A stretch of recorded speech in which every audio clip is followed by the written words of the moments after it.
Kolkata international book fair তো প্রায় শেষের পথে, তাই দেরি না করে আমরাও চলে গিয়েছিলাম বইমেলায়। তো রাস্তায় জ্যাম দেখায় আমরা ৯ নম্বর গেটের সামনে নেমেছিলাম। তো এই যে এটা হচ্ছে ৯ নম্বর গেট। তো এখানে ঢুকেই এরকম অনেকগুলো বই স্টল তো দেখলামই, তবে পাশেই ছিল ফুড কোর্ট। আর স্কুল থেকে গিয়েছিলাম যেহেতু, খুব খিদেও পাচ্ছিল, ওই জন্য প্রথমে একটু খেয়ে নিয়েছিলাম হালকা করে একটা ফিশ ফ্রাই। আর তারপরে ঘুরতে ঘুরতে গেলাম বইয়ের দোকানে। তবে এখন বইয়ের দোকানে বই কেনার থেকে ফটো তোলাটাই বেশি গুরুত্বপূর্ণ বিষয় হয়ে দাঁড়িয়েছে। বইমেলায় এসে বই দোকান ছাড়া আরো যা যা দেখবেন সেগুলোই দেখাচ্ছি, যেমন একটা রিনাউন্ড জুয়েলারি শপের স্টল, আচার হজমিগুলি এইসবের স্টল, এছাড়া ব্যাগ। তবে এই যে ব্যাগগুলো আমি হিমাচলেও কিন্তু দেখেছিলাম।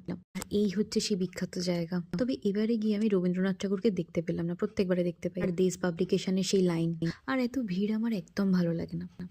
আর এই যে এটা হচ্ছে ইন্টারন্যাশনাল যে স্টলগুলো ছিল, এই যে এটা হচ্ছে আর্জেন্টিনার স্টল, আর ওখানকারই একজন বিখ্যাত মানুষের সাক্ষাৎকার। এই যে স্টল, এখানে কিন্তু আপনারা সেভাবে বই পাবেন না, পেলেও খুব কম। তো এখানে কিছু কিউআর কোড দেওয়া ছিল, তো সেইগুলো স্ক্যান করে কিন্তু এগুলো সম্পর্কে ডিটেলসে জানা যায়। তারপরে জার্মানি স্টলে সেরকম বাংলা লেখা বই দেখে তো চমকে গিয়েছিলাম। তারপরে বুঝলাম ওগুলো বাংলাতে অনুবাদ করা বই। আর এরপর একটা বেশ সুন্দর জিনিস শোনাচ্ছি।